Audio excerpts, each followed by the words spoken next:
منصر خان حویلی کا تھا اور وقت صبح کے 10 بجنے کا۔ ڈائننگ ٹیبل کے سربراہی کرسی پر خان اشفاق خان بیٹھا تھا۔ اس کے دائیں جانب رشیدہ بیگم تھی اور ان کے ساتھ انیلا اور سجیلا بھی بیٹھی ہوئی تھیں۔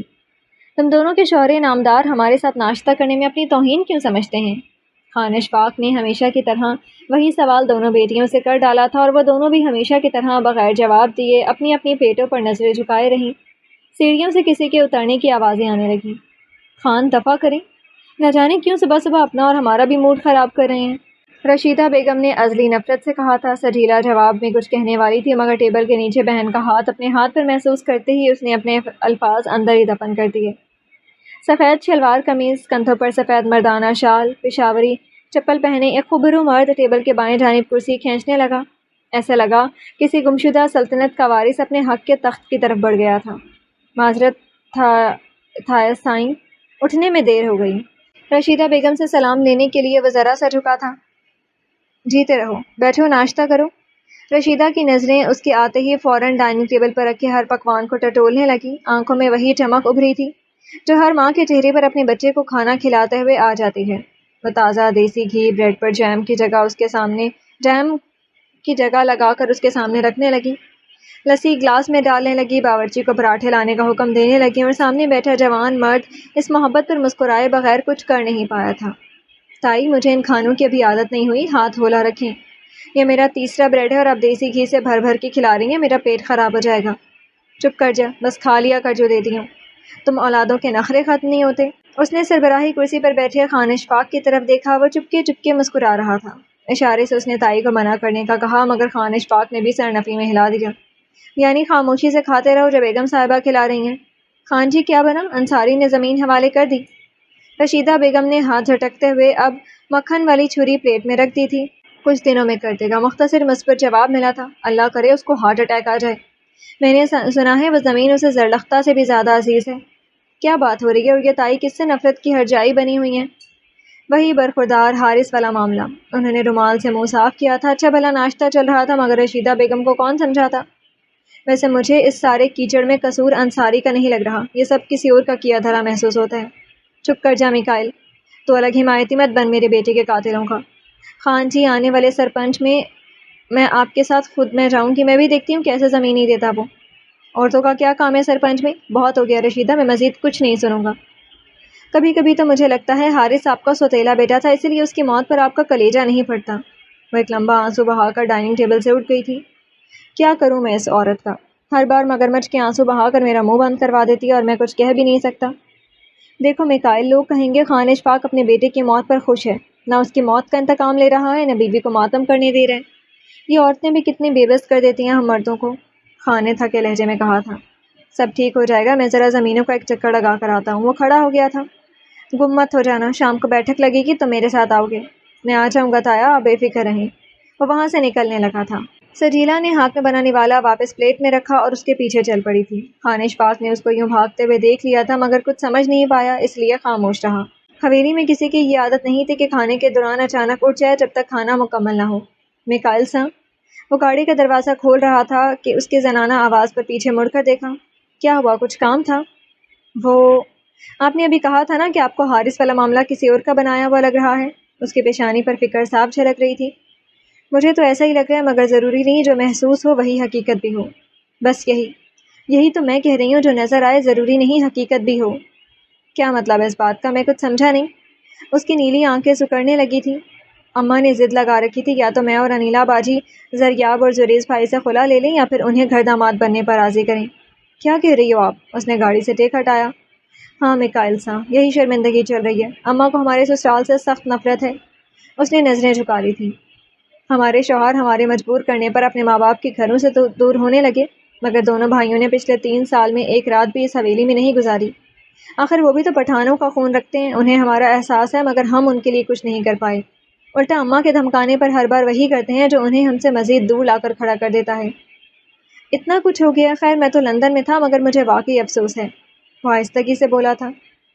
آپ مہربانی کر کے یہ پتہ نہیں کروا سکتے کہ واقعی اس سب کے پیچھے کسی اور کا ہاتھ تو نہیں؟ گاؤں میں ابا کے کئی دشمن ہو سکتے ہیں۔ میں دیکھتا ہوں، وہ سر ہلانے لگا تھا۔ سجیلا خاموشی سے اسے دیکھتی رہی اور وہ اپنے فراری کو رفتار دیتے ہوئے حویلی سے گاڑی نکال کر گاؤں کی کچی سڑکوں پر لے آیا تھا۔ اللہ غارت کرے ان لوگوں کو۔ آخر کیسے بابا جانے، کیسے وہ آپ سے زمین لینے کا کہہ سکتے ہیں؟ وہ برآمدے کے سامنے ایک کونے سے دوسرے کونے تک کب سے مٹر گشت کر رہی تھی۔ مرجینا بیٹھ جاؤ، یہ تو کیا ہمیں چکر دینے پر تلی ہوئی ہو؟ میرا دل چاہتا ہے میں ان خانوں کا وہی تماشا بنا دوں جو انہوں نے ہمارا بنایا ہے۔ میں بتا رہی ہوں آپ کوئی زمین نہیں دیں گے، وہ ہماری زمین ہے، وہ میرے بابا جانی کی زمین ہے۔ وہ جیسے اندر ہی اندر پھٹ رہی تھی۔ خدا کی اس زمین پر شاید ہمارا اتنا ہی اختیار لکھا ہوا تھا۔ بس شانت ہو جاؤ، آؤ ناشتہ کر لو۔ میرا کلیجہ پھٹ رہا، میں کورٹ جاؤں گی، میں ہر عدالت کا دروازہ کھٹکھٹاؤں گی۔ یہ کس دنیا کی اندھیری گلی میں ہم رہتے ہیں؟ ارے دنیا کے کس کونے میں سفید مٹی اور کیڑے مار دوا کو لوگوں کا جرم بنا دیتے ہیں؟ میاں جی، اس سال بھلے ہماری ساری گندم اور فصل ان کیڑوں کے خوراک بن جاتی، مگر کاش ہم وہ دوا اپنے کھیتوں میں کبھی نہ ڈالتے۔ زرلختہ نے آنسو ہتھیلی سے صاف کیا تھا۔ جب تک جان سلامت ہے ہم اور زمین بنا لیں گے، اداس نہ ہوا کرو بیگم۔ تیرے آنسو میرے لیے زمین ہارنے سے زیادہ دکھ کا باعث بنتے ہیں۔ بات زمین بنانے کی نہیں ہے، بات اس جگہ کی ہے۔ اس نے نم آنکھیں دکھائی تھی۔ یاد ہے آپ کو، ہم نے تو اس زمین پر اپنی قبروں کی جگہیں تک چن لی تھی۔ وہ زمین گواہ ہے آپ کی پیشانی سے ٹپکتے پسینے کی، اور اس تھکن کے اترنے کی جب میں اچانک آپ کے سامنے لسی کا گلاس لا کر رکھ دیتی تھی۔ اس کی آواز ٹوٹنے لگی تھی۔ سرسوں کے پھولوں کا گلدستہ اس بار نہیں ہوگا میاں جی، نہ آپ میرے بالوں میں پھول لگا سکیں گے، نہ ہم ساتھ چمیلی کے بیج بو سکیں گے۔ اماں جان روئیے مت، میرے ہوتے ہوئے ایسا نہیں ہوگا، چاہے اس کے لیے مجھے کچھ بھی کرنا پڑے۔ میں آپ کے شوہر کی زمین کو یوں دور نہیں ہونے دوں گی۔ تو کیا کر لے گی مرجینا؟ تیرا باپ کچھ نہیں کر پایا تو کیا کر لے گی؟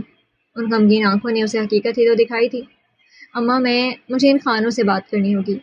بات کچھ اور کرنے والی تھی، مگر اس کا میٹر گھوم سا گیا تھا۔ وہ ایک دم دوڑتی ہوئی صحن میں آ گئی تھی۔ کہاں جا رہی ہے؟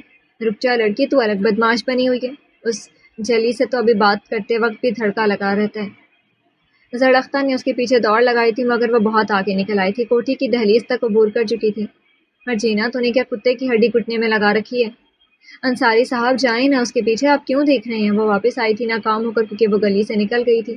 وہ کچھ غلط نہیں کرے گی بیگم، وہ پرسکون تھا۔ آپ اٹھے نہ اس کو واپس لے کر آئیں، وہ اگلے کچے راستے کو پار نہ کریں۔ زرلختہ زبردستی شوہر کو اٹھانے لگی تھی۔ زرلختہ، وہ منع کرنے کے لیے پکارا تھا۔ انصاری صاحب، آپ جانتے نہیں اپنی اس عورت ذات اولاد کو، ابھی دنیا سر پر اٹھا لے گی۔ جلدی جائیں اور ہاتھ پکڑ کر واپس آئیں۔ وہ خود بھی انصاری صاحب کی سد کوٹھی کے دروازے تک آ گئی تھی۔ ایک بار مجھے مل، میں تیرے پاؤں میں زنجیر ڈالتی، تو نہیں سدھرے گی۔ کم بخت ماری، ہمارے اپنے سر درد کم ہے جو تو الگ بننے کی کوشش کر رہی ہے۔ دہلیز پر کھڑی وہ شوہر کو جاتے دیکھ رہی تھی، ساتھ میں اپنے سلواتوں کی سنوائی بھی کر رہی تھی۔ وہ بھی نظروں سے اوجھل ہو گیا تھا۔ اس کا سرسوں رنگ آنچل تیز چلنے سے ہوا میں غبارے کی طرح پھول رہا تھا، جو اس کچے سڑک نما راستے پر حویلی جانے کے لیے تیز رفتار سے گامزن تھی۔ وہ حساب مانگنے جا رہی تھی، کیونکہ وہ باغی ہو گئی تھی۔ باغی بنا دیا تھا اس کے ساتھ ہوئے اندھے ظلم کے فیصلوں نے، اس بے بنیاد انصاف کے لیے جس کی قیمت گاؤں والے ان سے وصول کر رہی تھی۔ انصاری بھاگتے بھاگتے تھک گیا تھا، اس لیے گھٹنوں پر ہاتھ رکھ کر جھک سا گیا تھا۔ وہ نظروں کی حدود میں قید ہو گئی تھی۔ مرجینا بٹیا، رک جاؤ، انصاری نے دور سے آواز لگائی تھی۔ سانس اکڑ رہی تھی اپنے نام پر، اس نے فوراً پیچھے دیکھا تھا اور پھر مزید آگے قدم نہیں لے پائی تھی۔ بابا جانی، وہ واپس اس کی طرف آنے لگی۔ آپ میرے پیچھے کیا کر رہے ہیں؟ میں واپس ہی آ رہی تھی، آپ کے بگڑے بیٹوں کی طرح بھاگ تھوڑی رہی تھی۔ بے وقوف، وہ خان ہے، اوپر سے ہم پر یہی الزام ہے کہ ہم ان کے لڑکے کے قاتل ہیں۔ مزید معاملہ خراب مت کر، چل میرے ساتھ، تیری ماں بہت غصے میں ہے۔ میں نہیں جاؤں گی، مجھے آج بات کرنی ہے۔ ہم نے جرم نہیں کیا، یہ کیسا مذاق ہے؟ انہوں نے کہا قتل ہم نے کیا، اور ہم نے مان بھی لیا۔ سامنے سے ایک آتی گاڑی نے وہی راستہ چن لیا تھا۔ سب بھول جا، تو میں ہوں نا، اور تو کنارے ہو جا، سواری آ رہی ہے۔ وہ عین درمیان سڑک کھڑی تھی، اس لیے گاڑی کو بریک لگانی پڑی۔ پیچھے کیسے چھوڑ دوں، پیٹ کیسے دکھا دوں؟ حد کرتے ہیں بابا، آپ کی اس عاجزی نے سب کو سر پر چڑھا رکھا ہے۔ آپ کچھ کہتے نہیں اپنے حق کے لیے؟ ہم کوئی گرے گزرے تو نہیں ہے نا، ہم خانوں کا کھاتے ہیں۔ اور اچھا ہوا نا ایک پاگل دھرتی سے ہٹ گیا۔ اگر ہماری وجہ سے مرا بھی ہے تو خانوں کو شکر ادا کرنا چاہیے۔ آج ایک پاگل تھا، کل 10 اور پیدا ہوتے، کسی غریب کی بچی کی زندگی تباہ کرتے، اور غریب بھی نہ دیتے ایسے پاگلوں کو لڑکیاں۔ یقیناً وہاں بھی ان زمینی خداؤں کی زور زبردستی چلتی۔ بی بی ذرا کنارے ہو جائیے، جو رہ گیا وہ جا کر گھر میں سنائیے کہ چچا صاحب کو۔ آنکھوں پر کالے چشمے سجائے، دودھ بھرے سفید شلوار قمیض میں بادامی چادر کندھوں پر پھیلائے، ایک زمانہ وقت گبرو جوان اسی گاڑی سے اترا تھا۔ گمان ہوا تھا جسے وہ زمانہ یوسف کا ایک تاجر ہے۔ مکائل صاحب، آپ یہاں؟ میرا مطلب آپ کب آئے پردیس سے؟ انصاری نے دھوپ سے آنکھوں کو بچانے کے لیے ہتھیلی کی چھتری ماتھے پر بنائی تھی۔ وہ کئی ہارن بچا چکا تھا، مگر مرجینا تو صرف اپنے سنائے جا رہی تھی، اس لیے اسے گاڑی سے اترنا پڑا تھا۔ میں تو کل آیا ہوں، آپ کیسے ہیں؟ کمزور لگ رہے ہیں۔ وہ انصاری کے کندھے پر ہاتھ رکھنے لگا۔ چوتھی انگلی میں زمرد کی انگوٹھی نے اپنا چولہا دکھایا اور سامنے لڑکی کے گلے میں جیسے چپ سا گیا تھا۔ آپ خانوں نے خون چوس لیا ہے۔ چوکس کیسے رہ سکتے ہیں ہم غریب لوگ؟ منہ پلو سے ڈھانپتے ہوئے مرجینا نے باپ کی جگہ جواب دیا تھا۔ میکائل نے اپنی آنکھوں پر لگے شیشے ہٹوا دیے تھے۔ اس نے صرف سرمئی آنکھیں دیکھی تھیں، وہ آنکھیں جو سورج کی مانند درخشاں تھی، جو سونے کے کان کی طرح قیمتی تھی، جن میں خالص غصہ دہک رہا تھا، جو کچھ لمحوں کے لیے نیلے آسمان جیسی آنکھوں سے الجھ گئی تھی، مگر وہ جھکنے والی نہیں تھی، نہ کھجور کے لٹکتے خوشوں کی طرح، بلکہ وہ سربلند رہی شاہ بلود کے درخت کی طرح، متین اور استوار۔ وہ رکی نہیں، واپس گھر کی طرف چل دی تھی۔ معاف کر دیں چھوٹے صاحب، یہ میری بیٹی ذرا جذباتی ہے، آپ برا نہ مانیے گا۔ آئیں نا کچھ گرم ٹھنڈا ہمارے غریب کھانے میں پی لیجیے۔ اس کے اوجھل ہونے تک وہ جواب دے رہا۔ انصاری انتظار میں تھا، وہ جواب طلب تھا۔ بہت شکریہ چچا۔ وہ پناہ ہوئی پھر زبان ہلی۔ میں ضرور آؤں گا۔ ایک نکڑ میں مڑتے ہوئے جو کوہ کاف لگا تھا، جیسے وہ ایک طلسم تھی جسے مخصوص مدت کے بعد نگل لیا گیا تھا۔ اب تو ویسے بھی ہمیشہ کے لیے پردیس سے آیا ہوں، آپ کا مہمان بنوں گا۔ سنہرے جادو کا سحر زائل ہو گیا تھا، مگر ابھی مجھے زمینوں پر جانا ہے۔ وہ ایک کرب کے ساتھ پلٹ کر حقیقی دنیا میں لوٹ آیا تھا۔ چلیں جیسے آپ کو مناسب لگے، ہمیں تو خوشی ہوگی۔ انصاری اس کے کندھے کو تھپ تھپانے لگا۔ جائیے گھر چچا، دھوپ بہت زیادہ ہے، طبیعت خراب ہو جائے گی۔ وہ فکر مندی سے کہہ رہا تھا یا ظاہر کر رہا تھا؟ ہاں اب گھر ہی جا رہا ہوں، ویسے بھی باہر رہنے کا کوئی ٹھکانہ ہی نہیں بچا، وہ زخمی سے مسکراہٹ کے ساتھ بولا تھا۔ میکائل واپس گاڑی میں بیٹھ گیا تھا۔ ایک لمحے کے لیے جیسے گرم صحرا کو ٹھنڈی ہوا کا جھونکا چھو گیا ہو، جیسے اس کی فراری اس کے سامنے سے گزری، وہ کمزور کندھوں اور جھکی کمر کے ساتھ واپس اپنی کوٹھی کی طرف چل پڑا تھا۔ سحپہر کا وقت ڈھلنے لگا تھا، افق غروب ہونے کے لیے جھک رہا تھا۔ اس وقت گاؤں کے درمیان میں بنا وہ وسیع میدان جو عموماً گھڑ سواری کے مقابلوں کے لیے استعمال ہوتا تھا، گرد سے بھرا ہوا تھا۔ میدان کے بیچ ایک گھڑ سوار اپنے سیاہ راج جیسے گھوڑے کو ہوا کی طرح دوڑا رہا تھا۔ وہ گھوڑا عرب کی شاہی نسلوں میں سے تھا، ایسا کہ کسی کے قابو میں نہیں آتا تھا، حتیٰ کہ خان اشفاق کے بھی نہیں، جنہوں نے اسے خاص طور پر اپنے لیے منگوایا تھا۔ مگر میکائل جبل خان نے جیسے ہی اس کی باگ سنبھالی، یوں محسوس ہوا جیسے وہ گھوڑا صدیوں سے اسی کا ہمسفر رہا ہو، جیسے برسوں سے صرف اسی کی سواری کا عادی ہو۔ اسے دوڑاتے ہوئے بھی میکائل کا دل نہیں بھر رہا تھا۔ الٹے ہاتھ میں پہنی مہنگی گھڑی پر اس نے وقت دیکھا، پھر ایک ہی جنبش میں گھوڑے کی پشت سے کود گیا۔ باگ پکڑے وہ اسے ملازموں کے حوالے کرنے لگا۔ اس کی نظریں آسمان پر ٹھہر گئی تھیں، ہلکی نارنجی کرنیں اور رات کا اترتا اندھیرا ایک دوسرے سے ٹکرا رہے تھے۔ میکائل جبل خان کو ایسے نیم اندھیرے ہمیشہ سے بھاتے تھے۔ وہ چاہتا تھا کچھ دیر کے لیے وہیں رک جائے، مگر وہ خاموشی سے آگے بڑھ گیا۔ کچی سڑک کے کنارے اس کی فراری کھڑی تھی۔ وہ بے حد شاندار مرد تھا، بطور خاص مثل صالح کی قوم کی طرح۔ اس کا دراز قد مردوں کے ہجوم میں بھی وہ سب سے نمایاں مرد دکھائی دیتا تھا۔ اس کے چوڑے کندھوں پر پڑی مردانہ شال اس کی شخصیت میں عجیب سی جاذبیت پیدا کر رہی تھی۔ وہ ہمیشہ سیدھی بات کرتا تھا۔ لندن کی رنگین فضاؤں نے بھی اس کی فطرت کے سیاہ و سفید اصول نہیں بدلے تھے۔ اس کے اندر آج بھی وہی بلیک اینڈ وائٹ دنیا زندہ تھی جو شاید اس کی پیدائش کے ساتھ ہی شروع ہوئی تھی۔ اس نے تیسری بار بائیں طرف دیکھا، جیسے کسی کا انتظار کر رہا ہو۔ کچھ دیر بعد اسے سمت سے ایک بڑی سفید گاڑی نمودار ہوئی تھی۔ اس میں سے شہری لباس پہنے ایک لڑکا نکلا اور آ کر اس کے سامنے کھڑا ہو گیا۔ کیا ملا؟ بڑی بے مروت انسان ہیں آپ، بھائی سے بڑھ کر دوست ہوں آپ کا، پردیس سے آئے مگر نہ گلے ملے نہ سلام کیا، سیدھا پوچھا کیا ملا؟ وہ اس کی نقل اتارتے ہوئے بولا، تو گلے ملنا چاہتا ہے، ہو سکتا ہے میں اپنی بغل میں تیری گردن ہی مروڑ دوں۔ ایک کا تو قاتل بن ہی چکے ہیں، میری یاد کیوں اسرائیل کو دلا رہے ہیں؟ 2 نمبر لوگوں کو مارنا میں اپنے لیے شرف سمجھتا ہوں، اور تم بھی آج کل وہی کر رہے ہو۔ آپ کو کیسے پتا میرے کاموں کا؟ کل ہی تو لندن سے آئے اور مخبر بھی بنا لیے۔ سرد نگاہوں سے اسے دیکھا۔ تجھے میں شنایا، ٹینا، مایا اور عنایت جیسی لڑکیوں کے پاس آئندہ بھٹکتا ہوا نہ دیکھوں۔ اگر تیرا پڑاؤ گاؤں کے باہر بھی ہوا نا تو میں خود تیرے ساتھ پیش آؤں گا، ذرا خان یہ بات یاد رکھ۔ بھائی چھوڑ دیں یار، خود تو پردیس میں ایک کو بیوی بنایا پھر مار بھی دیا، ابھی میرے پیچھے پڑے ہیں۔ اور اگلے لمحے ایک زوردار تھپڑ اس کے منہ پر پڑا، مگر تھپڑ کھانے والے کے چہرے پر حیرانی نہیں آئی، جیسے کہ اس کی روز کی خوراک ہو۔ اپنے کام کی خبر کرنی ہے یا نہیں؟ میں مزید مار نہیں کھا سکتا آپ کے ہاتھوں، میں یہاں سے دفع ہونا چاہتا ہوں۔ ویسے آپ کو لندن سے آنے کی ضرورت ہی کیا تھی؟ بکواس بند کر اور اصل بات بول۔ نواب شیریں ذات کا ان دنوں تایا سے جھگڑا چل رہا ہے، اور انصاری سے بھی معین الدین کا مسئلہ چل رہا تھا جو ابھی تک ختم نہیں ہوا، کیونکہ انصاری نے اپنی لڑکی کا رشتہ دینے سے انکار کر دیا تھا۔ انصاری کی لڑکی؟ سرمئی آنکھیں۔ جی بھائی، معین الدین کا بیٹا سبک الدین مرجینا باجی پر لٹو ہو گیا تھا۔ سبک شہر میں پڑھتا ہے، اور جیسے ہی اسے پتہ چلا مرجینا باجی بھی 6 ماہ شہر میں رہ کر پڑھ چکی ہیں، وہ ان کے پیچھے پڑ گیا۔ سبک ویسے اچھا خاصا لڑکا ہے بھائی، مگر میں نے زرلختہ خالہ سے سنا تھا کہ مرجینا باجی کے بچپن میں اپنے ماموں زاد سے منگنی ہو چکی ہے۔ ویسے بھی زڑکتا خالہ اپنے میکے والوں سے زیادہ تعلق نہیں رکھتی۔ اس نے گہرا ہنکارا بھرا۔ معاملے کافی سنگین ہو گئے ہیں۔ صرف یہی نہیں میکال بھائی، بیٹھک بھی لگ گئی ہے اور سب سردار کہہ رہے ہیں کہ انہیں ابھی ایک جوان اور مضبوط سردار چاہیے۔ تایا نے آپ کا نام آگے کر دیا ہے۔ ابے یار چل تو، ایسا نہیں ہو سکتا۔ وہ فوراً ڈرائیونگ سیٹ کی طرف بڑھا تھا۔ تو بہرا ہو گیا ہے، چلو یہاں سے۔ ایک تو مجھے اس گاؤں کے سرداری نظام سے نفرت ہے۔ ہر آدمی اپنے گھر کا خود سربراہ ہونا چاہیے، تیسرے کے گھر میں چوتھے کا کیا کام؟ زرک نے اپنی گاڑی کی چابی گھوڑے کے پاس کھڑے ملازم کی طرف اچھالی اور آ کر دوسری نشست پر بیٹھ گیا۔ ایک بات پوچھوں؟ زرک جھجکتے ہوئے بولا۔ اقرار پر ہنکار بھرتا میکائل جبل خان کا خاص انداز تھا۔ آپ کو نہیں لگتا اس روز آپ کو مومل کو نہیں مارنا چاہیے تھا؟ اسٹیئرنگ پر پڑے اس کے ہاتھ کی نیلی رگیں نمایاں ہو گئی۔ لندن کی ہر لڑکی ایک ہی مرد پر گزارا نہیں کرتی، وہاں یہ سب عام بات ہے۔ مجھے تو اب ڈر لگنے لگا ہے۔ میں تو پردیس جانے کا سوچ بھی نہیں سکتا۔ زرک، آواز خطرناک حد تک نرم ہوئی۔ طوفان سے پہلے کی خاموشی۔ اپنی زبان دانتوں کے نیچے رکھ، ورنہ میرا مکہ تیرا جبڑا توڑ دے گا۔ اس نے اس کی نیلی آنکھوں میں دیکھا اور ایک لمحے کو عجیب سی وحشت محسوس ہونے لگی اسے۔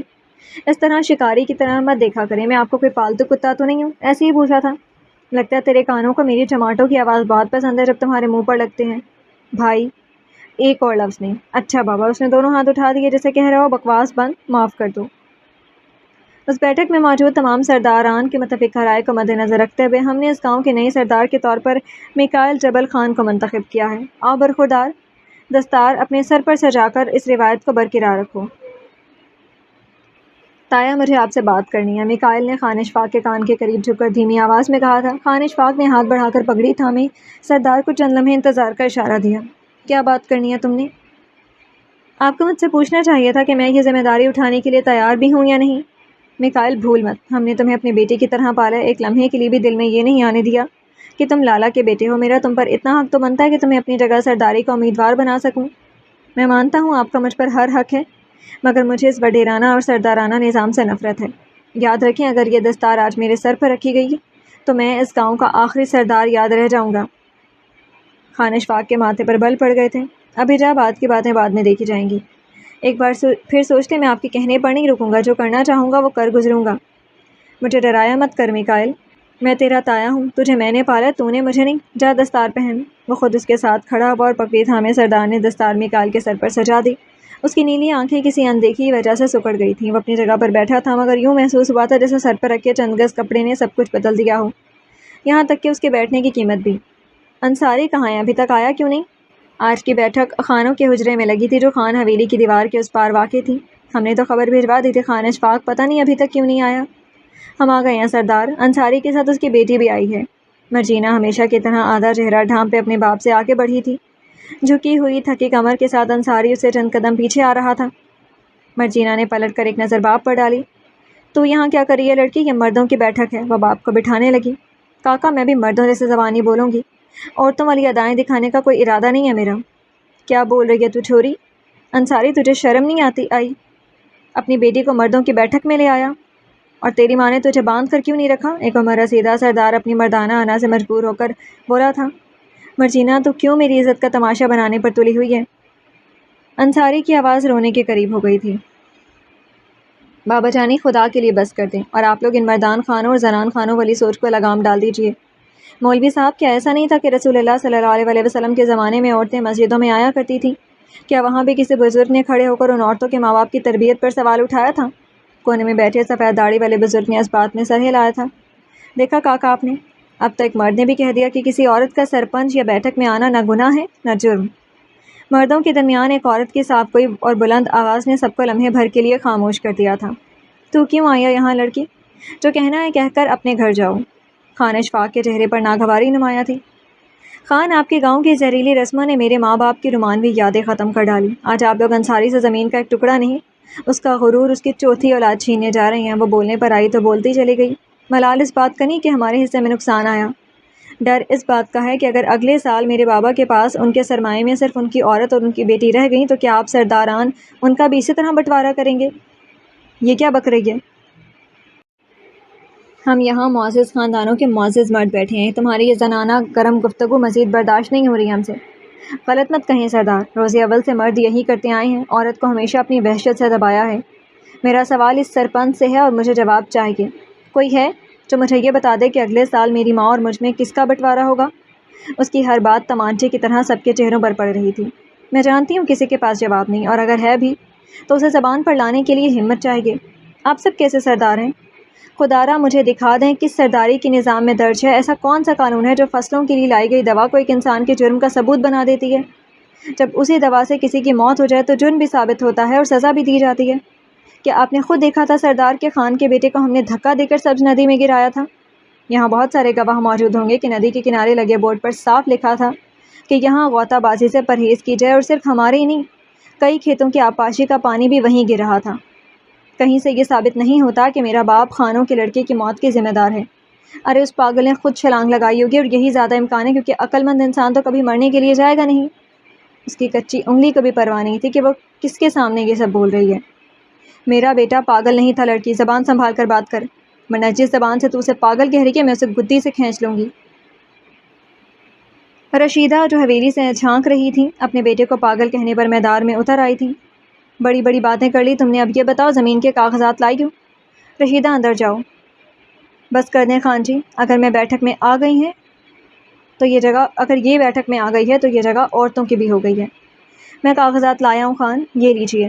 ہم جا رہے ہیں اور میری بیٹی کو ناسمجھ سمجھ کر معاف کر دیں۔ انصاری کاغذات آگے بڑھانے لگا مگر مرجینہ نے وہ پلندہ واپس اس کے ہاتھ سے لے لیا تھا۔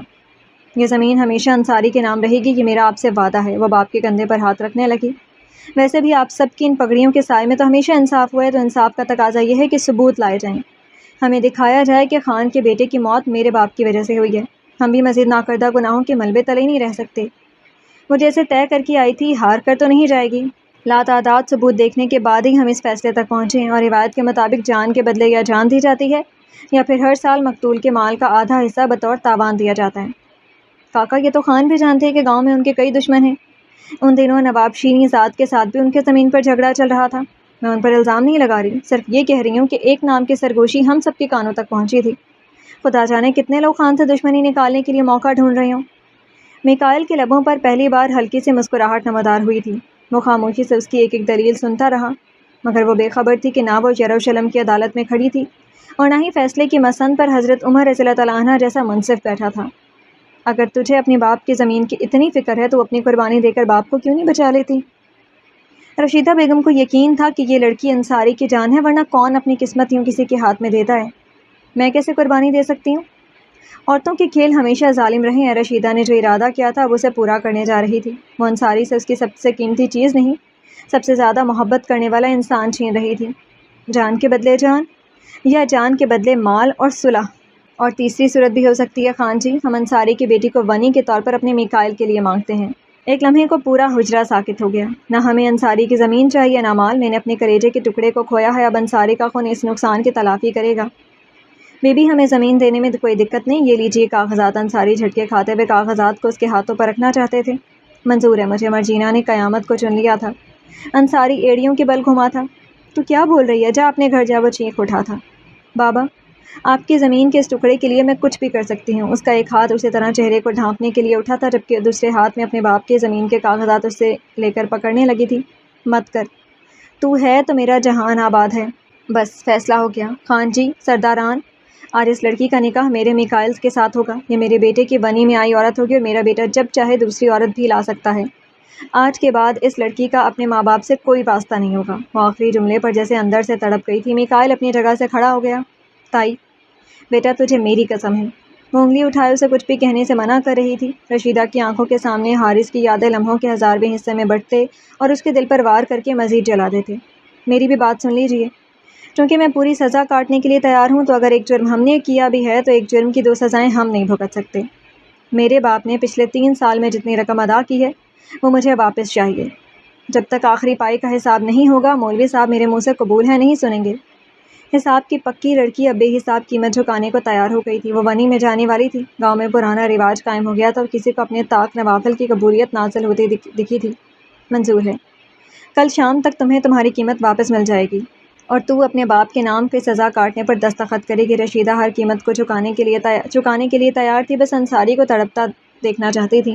لیکن صرف یہی نہیں، میرے بھائیوں کو گھر داماد رہنے پر جو مجبور کیا گیا ہے انہیں بھی اپنے گھروں کو لوٹنا ہوگا۔ بے شک اپنی بیٹیوں کو روک لیں آپ، اگر وہ اپنے شوہروں سے اتنی وفادار نکلی جتنے آپ اپنے خانچی سے ہیں تو میرا یقین کریں وہ کبھی آپ کی دہلیز پر نہیں رکیں گی۔ چلیں بابا جانی۔